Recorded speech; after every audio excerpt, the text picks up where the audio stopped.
Nandito na kami sa Digos City, sa bahay ng parents ni Kap Bukol. Nandito na po ang tayo kami naman signature campaign sa Digos City. So nagsa-start ng magpuntahan ang mga tao dito. Ayan, si Kap Bukol was very vocal about corruption in their local government. And as we know, he was shot dead sa kanyang sariling bahay dito sa Digos City. Kap Bukol is real issue.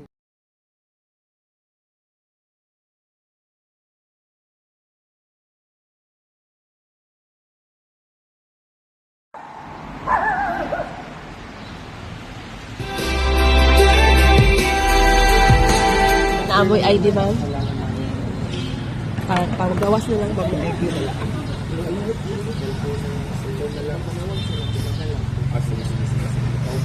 Tay, dito ka, tay. Thank you, ma. 1, 2. Thank you po. 1, 2. Thank you.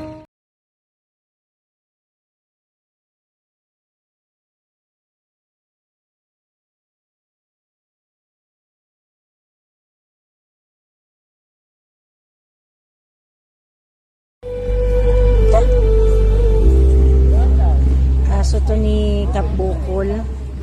Very cute dog niya.